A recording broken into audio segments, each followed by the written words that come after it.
क्या bone mass naturally increase हो सकता है? Answer is yes. हो सकता है, क्योंकि मैंने अपना खुद का बोन मास यहाँ से यहाँ चेंज करा है, वो भी 2 साल में। और ये अगर मैं अचीव कर सकता तो फिर तुम तो अचीव कर ही सकते हो, क्योंकि भाई मैं असलियत में बहुत आलसी इंसान हूँ। फिर अगर ये मैंने अचीव करा, तुम तो इससे बेटर ही अचीव कर पाओगे। तो फिर एंड तक बने रहना, क्योंकि वीडियो बहुत आसान करने वाला हूँ मैं।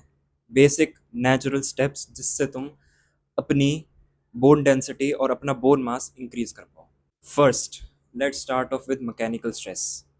अपने बोन पर मैकेनिकल स्ट्रेस डालना बहुत ज़रूरी है, क्योंकि उससे ही तुम्हारे जो बोन है वो स्ट्रॉन्गर ग्रो करेगी। अब मैं ये नहीं कहने वाला तुम कोई ऐसा हैमर ले लो और यूं मारना शुरू कर दो।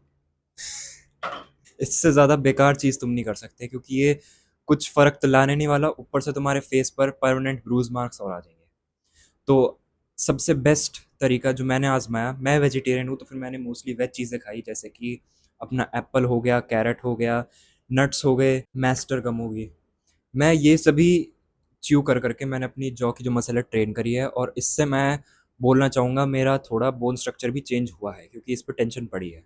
क्योंकि अगर हम बहुत ज़्यादा टेंशन अप्लाई करते हैं, हमारी बोन उस हिसाब से मोल्ड होती है। बाकी अगर तुम नॉन वेजिटेरियन हो तो फिर बीफ जर्की होती है, मटन होता है। मतलब ये ऐसी चीज़ है जिससे तुम्हारा जॉ बहुत ट्रेन होएगा, तुम्हें बहुत टेंशन डालनी पड़ेगी अपने जॉ पर उसे चबाने के लिए। तो उससे तुम्हारी जो बोन्स है वो मोल्ड होएगी और अच्छी ग्रो होएगी।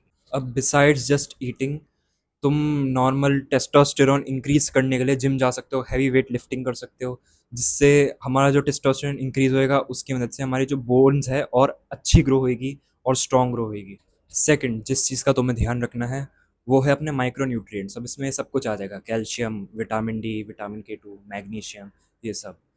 अब अगर तुम्हें कैल्शियम इंक्रीज करना है, वो तुम इंक्रीज कर सकते हो डेयरी प्रोडक्ट्स है। अभी डेयरी प्रोडक्ट जितना भी हो गया, अपना अपना कर्ड हो गया, मिल्क हो गया, चीज़ हो गया, ये सब हमारा जो बोन में जो कैल्शियम है उसे इंक्रीज करने में ज़्यादा हेल्प करता है।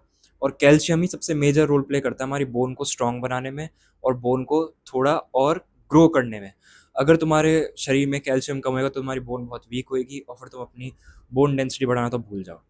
अब एक प्रोडक्ट है जो मैं खुद से भी रिकमेंड करना चाहूँगा बोन डेंसिटी इंक्रीज करने के लिए, जो कि मैंने भी यूज़ करा है और अभी भी यूज़ करता हूँ। वो है गोंद कतीरा। अब ये गोंद कतीरा क्या है, ये तुम्हारे पेरेंट्स भी जानते होंगे। अगर तुम नहीं जानते मैं तुम्हें बता देता हूँ। ये बहुत पुरानी रेसिपी है जो मैं भी मुझे भी मेरे पेरेंट ने ही बताई थी, और मैं यूज़ करता हूँ, मुझे बहुत फ़र्क दिखा उससे। गोंद कतीरा कुछ रॉक फॉर्म, छोटे छोटे रॉक फॉर्म प्रोडक्ट होते हैं, जिसमें मतलब एक पैकेट गोंद कतीरा में छोटे छोटे रॉक होते हैं। अब उन रॉक को अगर तुम आधे बॉल पानी में 2 रॉक भी अगर तुम डाल दोगे और रात को डाल के सो जाओगे, सुबह उठोगे तो फिर वो तुम्हें एक जेली फॉर्म में दिखेगी।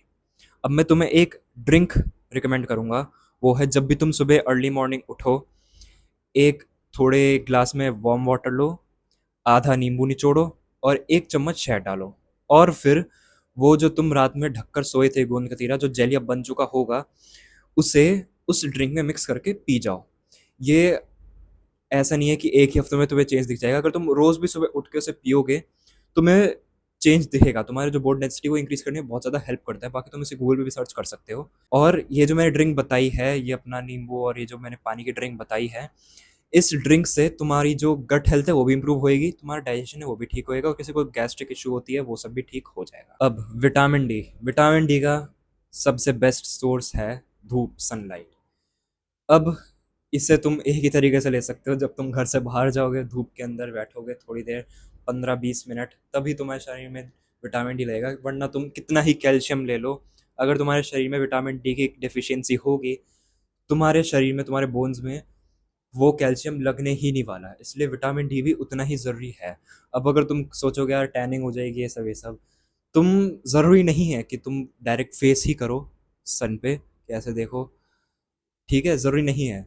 तुम अपनी नॉर्मल बैक फेस कर सकते हो सन में। अगर तुम अपने घर में हो, कोई आस-पास ऐसे, मतलब आस-पड़ोस में कोई ऐसा तुम्हारे घर में झाँकने वाला नहीं हो, कि मेरे घर में तो है भाई, मैं तो आस-पास कोई भी देख सकता है। अगर तुम्हारे उसमें नहीं है तो फिर आराम से शर्ट उतार के अपना मस्त सुबह अर्ली मॉर्निंग सुबह धूप के सामने बैठ जाओ, 15-20 मिनट, डायरेक्ट मुँह फेस करने की ज़रूरत नहीं है।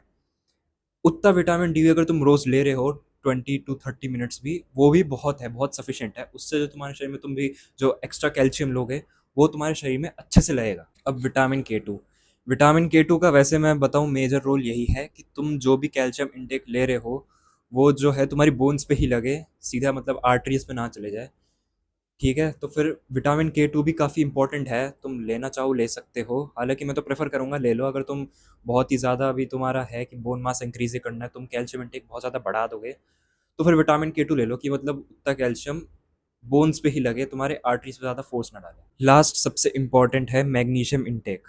क्यों? क्योंकि ये तुम्हारे बोन के स्ट्रक्चर को सपोर्ट देता है। अगर तुम्हारे शरीर में मैग्नीशियम कम होएगा तो फिर तुम्हारे बोन्स को अच्छी सपोर्ट नहीं मिलेगी, और बाकी तुम उसके लिए अपना ब्लड टेस्ट भी करा सकते हो। अगर तुम्हारे शरीर में मैग्नीशियम की कमी है, तो फिर मैं प्रेफ़र करूँगा कि तुम एज़ अ सप्लीमेंट ही ले लो मैग्नीशियम को। क्यों? क्योंकि एज़ अ फूड में जितना अमाउंट मैग्नीशियम चाहिए होता है, उतना प्रेज़ेंट नहीं होता। बाकी जैसे अपना पम्पकिन सीड्स वगैरह ये सब हो गए, इसमें इतना मैग्नीशियम नहीं होता कि तुम्हारे बॉडी में लग जाए। तो फिर मैं प्रेफ़र करूँगा कि उसे एज़ एन सप्लीमेंट में कंज़्यूम करो। थर्ड अपना आ जाएगा सफिशिएंट कैलोरीज़ लेना। अगर तुम अपनी प्यूबर्टी स्टेज में हो, तुम अभी ग्रो कर रहे हो, अब तुम्हारी बोन्स भी ग्रो हो रही है, उसके लिए तुम्हें हेल्दी फूड खाना, अपनी कैलोरी मेंटेन रखना बहुत ज़्यादा इंपॉर्टेंट है। अगर तुम खाना कम खाते हो, खाने में नक चढ़े हो, मैं भी था बचपन में, लेकिन मुझे सही टाइम पर अकल आ गई थी, इसलिए मैंने अपना थोड़ा फूड स्टाइल मेंटेन रखा। लेकिन अगर तुम खाने में नखरे करते हो, तुम खाना कम खाते हो, तो फिर अभी रुक जाओ, अभी खा लो, क्योंकि अभी जो तुम्हारी बोन है वो ग्रो हो रही है। तुम्हारी कैलोरी इनटेक लेना बहुत ज़्यादा ज़रूरी है, नहीं तो तुम्हारी जो बोन ग्रोथ है वो स्लो हो जाएगी, और ये भी पॉसिबल है कि तुम्हारी बोन ग्रोथ रुक ही जाए। इसलिए कैलोरी इनटेक बहुत ज़्यादा इम्पॉर्टेंट है। अगर तुम सफिशिएंट कैलोरी ले रहे हो जितनी ग्रोथ के लिए ज़रूरी है, तब ही तुम्हारी बोन अच्छे से ग्रो हो पाई। अब बाकी तुम नॉन वेजिटेरियन हो, वेजिटेरियन हो, नॉन वेजिटेरियन हो, तो फिर तुम एग, चिकन, फिश सब कुछ खाओ। वेजिटेरियन हो तो फिर तुम चने वगैरह, डेयरी प्रोडक्ट्स वगैरह कंज्यूम करते रहो। मतलब पेट खाली मत रहने दो भाई, खाते रहो, ठीक है? हेल्दी रहो। तुम अपनी बॉडी मतलब इतना भी नहीं है कि तुम भाई ओबीज़ ही बन जाओ, नहीं, मतलब शरीर मेंटेन रखो। एक्सरसाइज का मैंने तुम्हें स्टार्टिंग में पॉइंट बताया, एक्सरसाइज भी करते रहो। लेकिन कैलोरी डेफिशिएंट में अभी तुम्हें जाने की ज़रूरत नहीं है, जब तक तुम अभी प्यूबर्टी स्टेज में हो, ठीक है? जब तक तुम्हें ज़रूरत नहीं है, कैलोरी डेफिशिएंट में जाने की ज़रूरत नहीं है। और अगला पॉइंट आ जाएगा स्लीप, जो तुम में से आधे ढंग से ले नहीं रहे होगे, ठीक है? मैं भी नहीं लेता था, मैंने भी अपनी स्लीप ठीक करी थी। क्यों? क्योंकि सफिशिएंट स्लीप और स्लीप टाइम में ही सोना सबसे ज़्यादा इंपॉर्टेंट होता है ग्रोथ के लिए, क्योंकि उसी टाइम पे हमारा ग्रोथ हार्मोन सबसे ज़्यादा इंक्रीज़ होता है। अब सबसे ज़्यादा स्लीप अच्छा साइकिल कौन-सा है? मैक्स टू मैक्स 10 बजे सो जाओ और सुबह उठ जाओ अपना 8 बजे। सबसे अच्छा स्लीप शेड्यूल बताऊँ अगर मैं, 10 बजे सोकर 8 बजे उठ जाओ, क्योंकि 8 घंटे की नींद तो ज़रूरी ही ज़रूरी है। और बाकी ये जो अपना 11-12 बजे, 1 बजे तो तुम अपनी गर्लफ्रेंड से बात करते रहते हो या फिर पबजी खेलते रहते हो, ठीक है? ये तुम्हारा भाई तुम्हारी लुक्स मैक्सिंग रोक देगा, अभी से कह रहा हूँ, रुक जाओ। कुछ टाइम कर लो, उसके बाद खेलते रहना, उसके बाद गर्लफ्रेंड बनाना। जब तुम एसेंड हो जाओगे तब तुम गर्लफ्रेंड बना लेना, तब तो पबजी खेलते रहना। अगर तुम्हें अभी अपनी ग्रोथ हार्मोन बढ़ाने हैं, तुम्हें अभी हाइट बढ़ानी है, हाइट भी बढ़ानी है, अगर तुम्हें तुम्हें अगर अपना बोन मास इंक्रीज करना है, तो फिर स्लीप शेड्यूल ठीक करना बहुत ज़्यादा इंपॉर्टेंट है। लास्ट अपना आ जाएगा एनिमल प्रोटीन। एनिमल प्रोटीन जितना भी हो, उसे अगर तुम कंज्यूम करते हो, उससे हमारे बॉडी में एंड्रोजेंस प्रोड्यूस होता है, जो कि अपने प्राइमरी टेस्टोस्टेरोन होता है। ये भी हमारी जो bone density, bone mass increase करने में बहुत ज़्यादा हेल्प करता है।